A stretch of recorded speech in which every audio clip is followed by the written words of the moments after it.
Hello everyone, आपके अपने safeties live channel पर आपका स्वागत है। तो आज हम इस वीडियो में जानने वाले निबोश IGC-2 यानी कि रिस्क असेसमेंट रिपोर्ट कैसे बनाना है। यह हालांकि निबोश IGC-1 और निबोश IGC-2 ये दो पेपर्स इस टाइम यानी कि निबोश ओपन बुक एग्जामिनेशन में आते हैं। तो निबोश IGC-2 का जो रहता है वो रिस्क असेसमेंट रिपोर्ट आपको सबमिट करना होता है।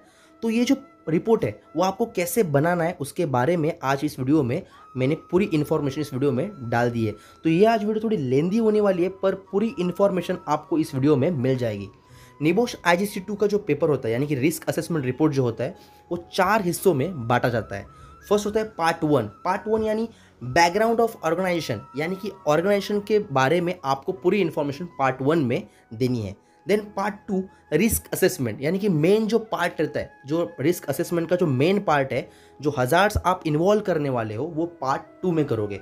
Then part 3 actions and justifications, जो आप कंट्रोल मेजर्स हो और एडिशनल कंट्रोल मेजर्स आप लेने वाले हो तो आपको कैसे उसके साथ डिस्कशन करना है या हायर मैनेजमेंट के साथ आपको कैसे डिस्कशन करना है उसके बारे में आप एक्शंस एंड जस्टिफिकेशन में मेंशन करोगे। एंड देन पार्ट 4 वो जो आपने डिस्कशन किया हुआ है वो प्रॉपरली पॉइंट्स प्रॉपर तरीके से कंप्लीट हो रहे कि नहीं उसके बारे में पार्ट 4 में आपको मेंशन करना है। तो अभी हम देखेंगे रिस्क असेसमेंट बनाने के लिए कौन से टॉपिक्स आपको लगेंगे, यानी कि कौन से टॉपिक्स के ऊपर आप अच्छी तरह से रिपोर्ट आपका बना सकते हो। तो फर्स्ट है, किसी भी आप कंस्ट्रक्शन साइट के ऊपर आपका रिस्क असेसमेंट का रिपोर्ट बना सकते हो, यानी कि हाई राइज बिल्डिंग के रिगार्डिंग। देन सेकेंड, किसी भी आप RMC प्लांट यानी कि रेडी मिक्स कॉन्क्रीट प्लांट के ऊपर भी आपका रिपोर्ट आप बना सकते हो। देन थर्ड, किसी मैन्युफैक्चरिंग फैक्ट्री यानी कि car manufacturing factory, sugar factory या टेक्सटाइल इंडस्ट्री के रिगार्डिंग भी आप रिस्क असेसमेंट रिपोर्ट बना सकते हो। देन फोर्थ, किसी भी आप ऑयल एंड गैस प्लांट के रिगार्डिंग भी आपका रिपोर्ट बना सकते हो। Then fifth, road construction, bridge construction के रिगार्डिंग भी आपका रिपोर्ट अच्छी तरीके से बन सकता है। देन सिक्स्थ, किसी भी मेट्रो प्रोजेक्ट के रिगार्डिंग आपका रिस्क असेसमेंट का रिपोर्ट बहुत अच्छी तरीके से बनेगा। देन किसी भी होटल इंडस्ट्री के रिगार्डिंग भी आपका रिस्क असेसमेंट का रिपोर्ट बहुत अच्छी तरीके से बन सकता है। जो भी मैंने 7 पॉइंट्स आपको बताए ये मैंने बहुत कम बताए, आपके माइंड में जितने भी पॉइंट्स होंगे या जितने भी टॉपिक्स होंगे उसके ऊपर भी आप आपकी तरफ से रिस्क असेसमेंट का रिपोर्ट अच्छी तरह से बना सकते हो। तो आपको एक पॉइंट इसमें से सिलेक्ट करना है और उसकी तरफ ही आपको प्रॉपर तरीके से आपका रिस्क असेसमेंट का रिपोर्ट बनाना है। तो अभी हम देखेंगे पार्ट 1 के बारे में। पार्ट 1 है बैकग्राउंड ऑफ द ऑर्गेनाइजेशन। तो इसमें अभी कौन से पॉइंट्स यहाँ पर आते हैं उसके बारे में अभी हम डिस्कशन करेंगे। तो फर्स्ट पॉइंट जो है वो है नेम ऑफ द ऑर्गेनाइजेशन, यानी कि इसमें जिस कंपनी के ऊपर आप रिपोर्ट बनाने वाले हो यानी कि रिस्क असेसमेंट रिपोर्ट आप बनाने वाले हो उस कंपनी का नाम आपको यहाँ पर मेंशन करना है। साथ ही साथ यहाँ पर मेंशन करने के टाइम आपको HO यानी कि हेड ऑफिस का एड्रेस आपको वहाँ पर मेंशन करना है तो बहुत अच्छा होगा, और साथ ही साथ वहाँ पे पिन कोड भी आपको मेंशन करना है। देन सेकेंड है साइट लोकेशन। साइट लोकेशन यानी आप जिस कंपनी का रिस्क असेसमेंट बना रहे हो उसका एग्जैक्ट काम कहाँ पर चल रहा है उसके बारे में आपको इस पॉइंट में मेंशन करना है, यानी कि सिटी नेम या पिन कोड ये आपको वहाँ पर मेंशन करना होगा। देन थर्ड है नंबर ऑफ वर्कर्स। इसमें आपको वर्कर्स उस साइट पे पर्टिकुलर साइट पे यानी कि लोकेशन पे कितने हैं वैसे मेंशन करने हैं। मिनिमम आप 150 to 200 वर्कर्स आप वहाँ पर एक मतलब यानी कि रिस्क असेसमेंट रिपोर्ट में दिखा सकते हो। ये जो वर्कर्स है वो आपको including staff, technician, supervisor, engineers, helpers और टेम्पररी वर्कर्स ऐसे मेंशन करके आपको वहाँ पर दिखाने हैं। Then fourth point, general description of the organisation. जो कंपनी आपने सिलेक्ट की है उसका पूरा बैकग्राउंड आपको इसमें मेंशन करना है, यानी कि कंपनी का नाम, साथ ही साथ जो मतलब उनके कंपनी के कितने प्लांट्स इंडिया में है या आउट ऑफ इंडिया में कितने हैं उसके बारे में आपको डिस्क्राइब करना है। देन आप जो रिस्क असेसमेंट बना रहे हो वो कौन से एग्जैक्ट लोकेशन के ऊपर आप बना रहे हो, यानी कि फॉर एग्जांपल उनका हेड ऑफिस सांता क्रूज में है तो आपको उनका साइट जो पर्टिकुलर साइट जो चल रहा है वो प्रभा देवी दादर में चल रहा है तो आपको वो एग्जैक्ट लोकेशन भी वहाँ पर मेंशन करना है और उसके डिटेल्स में आपको उसके बारे में इन्फॉर्मेशन लिखनी है। देन कंपनी एग्जैक्टली प्रोडक्शन क्या करती है, यानी कि वो हाई राइज बिल्डिंग का कंस्ट्रक्शन का उनका काम है या RMC प्लांट है या मैन्युफैक्चरिंग कुछ कंपनी, तो उसके बारे में आपको मेंशन करना है। देन कंस्ट्रक्शन रिलेटेड कुछ साइट चल रही है तो कितने फ्लोर्स की वो बिल्डिंग बनने वाली है उसके बारे में आपको मेंशन करना है। मैन्युफैक्चरिंग प्लांट होगा तो आपको क्या एग्जैक्टली आप मैन्युफैक्चरिंग करने वाले हो उसके बारे में आपको मेंशन करना है। देन क्लाइंट आपके कौन है उसके बारे में भी आपको उसमें मेंशन करना है।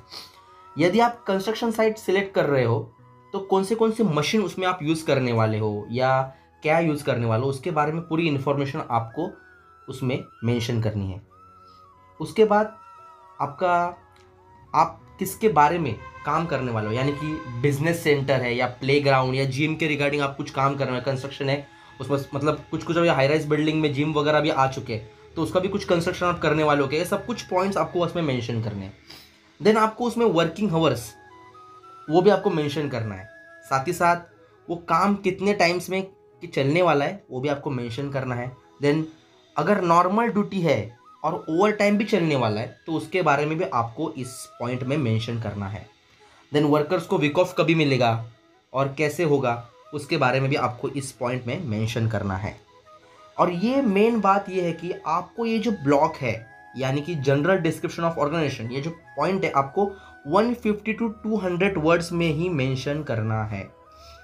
देन आता है description of the area to be included in the risk assessment, यानी कि इसमें आपको रिस्क असेसमेंट आपको किस वर्क के लिए बनाना है उसके बारे में मेंशन करना है।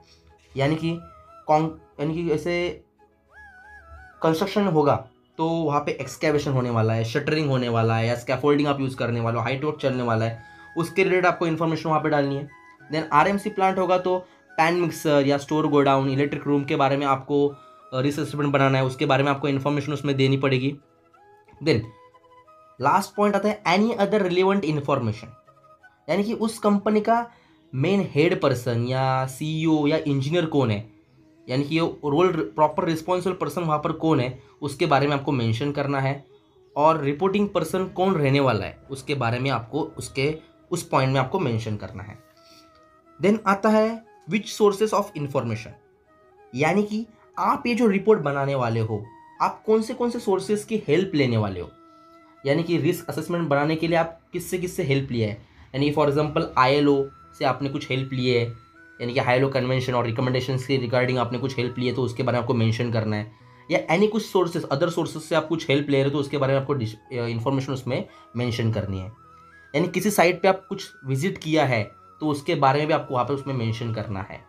देन आपने परमिट रिकॉर्ड्स या एक्सीडेंट रिकॉर्ड्स या नियर मिस रिकॉर्ड्स और unsafe act unsafe condition records के जरिए आप ये रिपोर्ट बना रहे हो वो भी आपको इस पॉइंट में मेंशन करना है, यानी कि आपने कौन से सोर्सेज से वो रिपोर्ट बनाया उस पॉइंट में। और मेन बात ये है कि ये आपको ब्लॉग जो है वो अप्रोक्सीमेट 200 वर्ड्स में ही आपको मेंशन करने हैं, तो आपको ये हमेशा याद रखना है।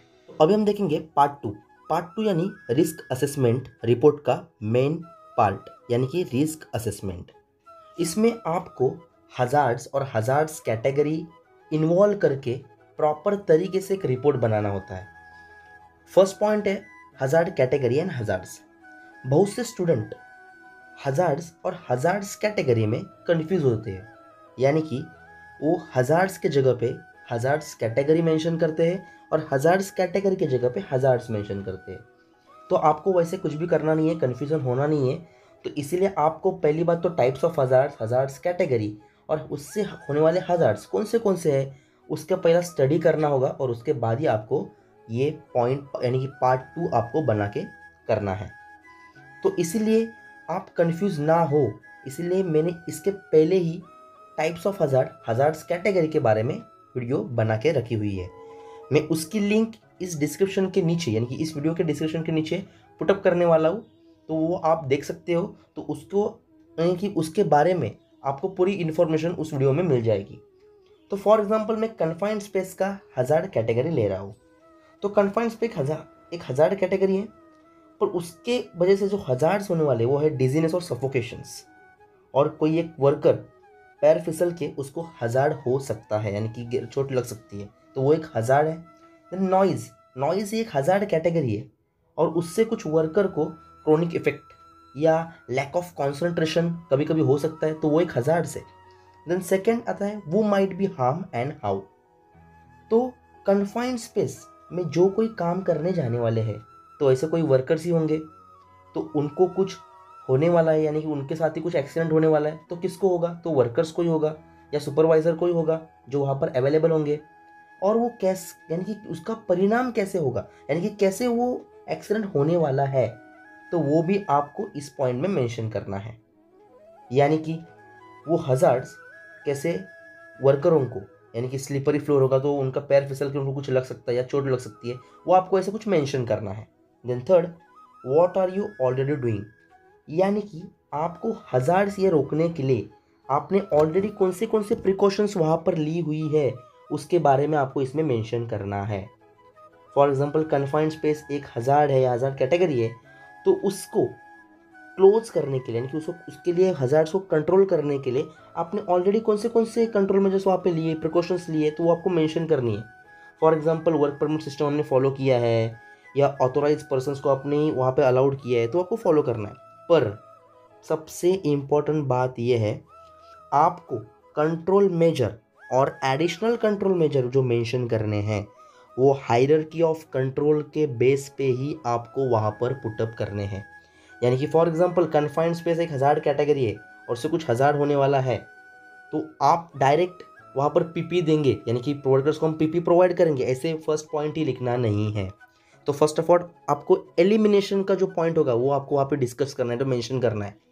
यानी कि मैं पूरी तरीके से वो हाउस कीपिंग करूँगा वो एरिया, और वो पूरा एरिया हजार्ड से एलिमिनेट करूँगा, वो आपको पहले पॉइंट मेंशन करना है।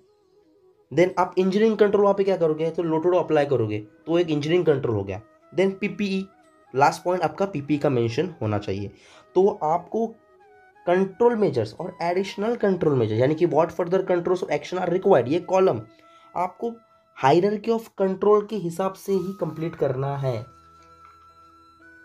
अभी what further controls action are required में आप क्या करोगे, तो जो पहले आपने प्रिकॉशंस ली हुई है फर्स्ट कॉलम में, उसके अलावा आप क्या क्या प्रिकॉशंस वहाँ पर ले सकते हो, यानी कि ऑक्सीजन चेक करने के लिए ऑक्सीजन लीटर आप खरीद सकते हो, या कन्फाइंड स्पेस में जाने से पहले आप लोटोडो प्रोड्यूसर अप्लाई करोगे, तो ये सब कुछ आपको फॉलो करना है और वहाँ पे ये पॉइंट आपको वहाँ पे मेंशन करने हैं। पर हायरार्की ऑफ कंट्रोल के हिसाब से ही आपको ये सभी पॉइंट्स वहाँ पे मेंशन करने हैं। Then time scales for the further actions, ये जो ऑक्सीजन लीटर आप लेने वाले हो उसको खरीदने के लिए कितना टाइम जाने वाला है वो आपको वहाँ पे मेंशन करना है। वो पॉइंट नॉर्मली आप टाइम मतलब वो जो नॉर्मली है वो आपको 1 वीक या 2 वीक या 1 मंथ ऐसे वहाँ पर मेंशन होना चाहिए, 1 डे वगैरह ऐसा कुछ मेंशन होना नहीं चाहिए। नॉर्मली 1 वीक कोई भी चीज़ परचेस करने को वहाँ पर लगता ही है।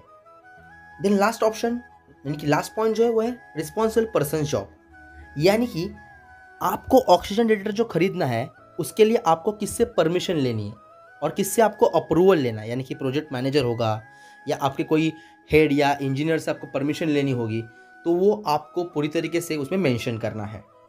और रिस्पॉन्सिबल पर्सन सिर्फ एक ही होना चाहिए, दो कभी भी रिस्पॉन्सिबल पर्सन आपको वहाँ पर मेंशन करने नहीं है, क्योंकि रिस्पॉन्सिबल पर्सन अगर आप दो वहाँ पर मेंशन करोगे तो वहाँ पे एक ब्लेमिंग कल्चर क्रिएट होता है। तो अभी हम बात करेंगे पार्ट 3 के बारे में। पार्ट 3 यानी actions and justification.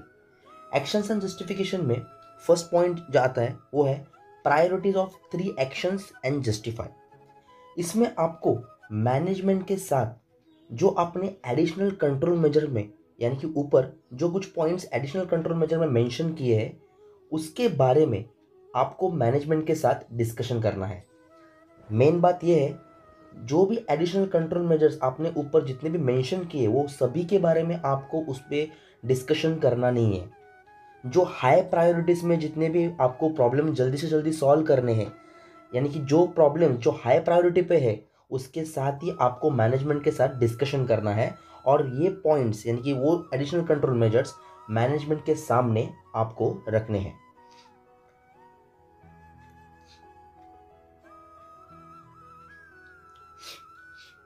Then second, moral and financial arguments.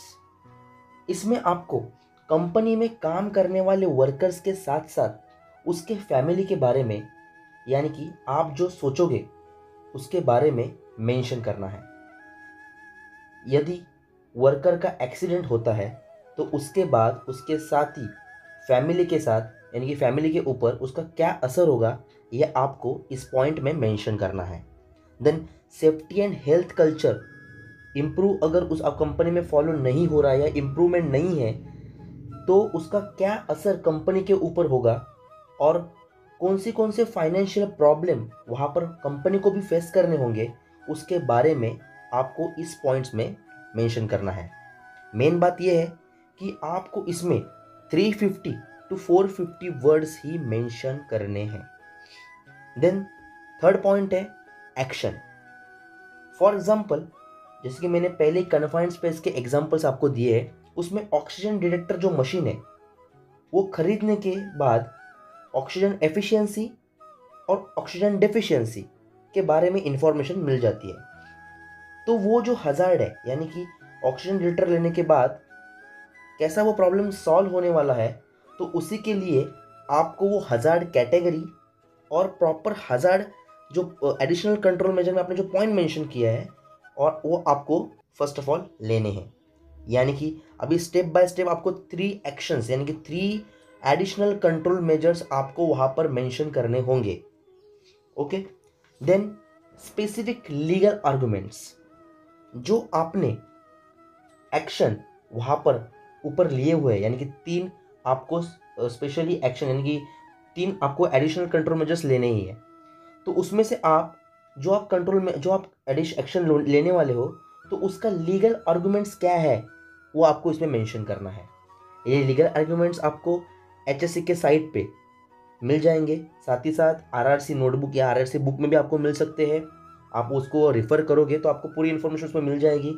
Then ILO convention और ILO रिकमेंडेशन के साथ ही आपको इन्फॉर्मेशन उसके बारे में मिल जाएगी। ये आपको कॉलम अप्रॉक्स 100 to 150 वर्ड्स में आपको कंप्लीट करना है। आता है fifth point, likelihood and severity. Confined space में विदाउट इल्यूमिनेशन एंटर करने के बाद वहां पर कितना चांसेस है एक्सीडेंट होने का, और उससे कितना गंभीर परिणाम होने वाला है एक्सीडेंट होने के बाद, वो आपको इंफॉर्मेशन इस पॉइंट में मेंशन करनी है। ये कॉलम में आपको 75 to 150 वर्ड्स मेंशन करने हैं, यानी कि उतने ही वर्ड्स में आपको ये पूरी इंफॉर्मेशन उसमें पुटअप करनी है। Then 6 point, how effective the action is likely to be in controlling the risk. आप जो ऑक्सीजन डिटेक्टर खरीदने वाले हो, उसका कितना इफेक्ट उस हजार्ड को लेके होने वाला है, उसका कैसा फायदा होने वाला है, वो इंफॉर्मेशन आपको इस बॉक्स में पुटअप करनी है। साथ ही साथ वो खरीदने के लिए कितना टाइम लगने वाला है और उसका रिस्पॉन्सिबल पर्सन एग्जैक्टली कौन है, वो आपको इस पॉइंट में मेंशन करना है। ये पॉइंट आपको अप्रॉक्सीमेट 100 to 150 वर्ड्स में मेंशन करना है। पार्ट 4 में review, communication with responsible person, check and feedback के बारे में इंफॉर्मेशन पुटअप करनी है। तो फर्स्ट पॉइंट है प्लान्ड रिव्यू डेट और पीरियड एंड रिस्पॉन्सिबिलिटी।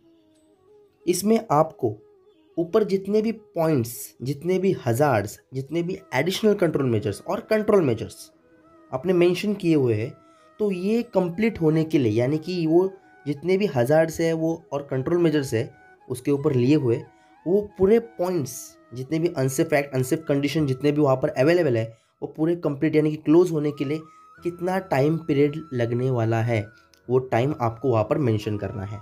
वो time normally 6 month to 8 month इतना होना चाहिए। कुछ काम में आपको चेंजेस लाना है या वर्किंग प्रोड्यूसर कुछ चेंजेस होने वाली है, यानी कि कुछ जैसे या हीरा ऐसा कुछ डॉक्यूमेंट चेंजेस होने वाला है कुछ काम के रिलेटेड लेके, तो वो भी आपको इस पॉइंट में मेंशन करना है। देन शिफ्ट चेंजेस कुछ करना है, तो ये भी आपको पॉइंट इसी ब्लॉक में मेंशन करना है। इस ब्लॉक में आपको अप्रॉक्स 50 to 100 वर्ड्स मेंशन करने हैं। Then second, how the risk assessment finding, यानी आपको रिस्क असेसमेंट बनने के बाद ये सभी पॉइंट्स आपके मैनेजमेंट के साथ डिस्कस होने चाहिए। तो वो कौन से पॉइंट्स डिस्कस होने चाहिए, कौन से हाई प्रायोरिटीज़ के पॉइंट है, तो वो आपको सब कुछ इस ब्लॉक में मेंशन करना है। देन क्या क्या हजार्ड्स है, और वो सभी हजार्ड्स आपके मैनेजमेंट को पता होने चाहिए, तो उसके बारे में भी आपको इसमें मेंशन करना है।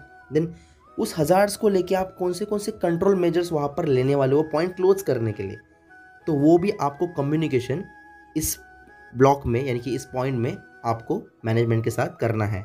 तो ये सब कुछ डिटेल्स आपको इस इन्फॉर्मेशन में यानी कि इस पॉइंट में आपको देनी है। तो इस पॉइंट में आपको 100 to 150 वर्ड्स मेंशन करने हैं। देन थर्ड में follow up the risk assessment, यानी कि इसमें आपको आपने जो risk assessment, additional control major जितने भी दिए हुए हैं वो आपको उसके साथ फॉलो अप लेना है, उसका फॉलो अप लेना है।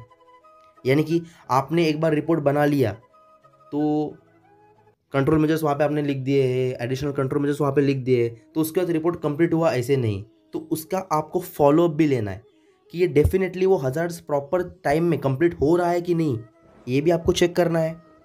तो इसीलिए आपको कंटिन्यूसली उसका मॉनिटरिंग होना चाहिए।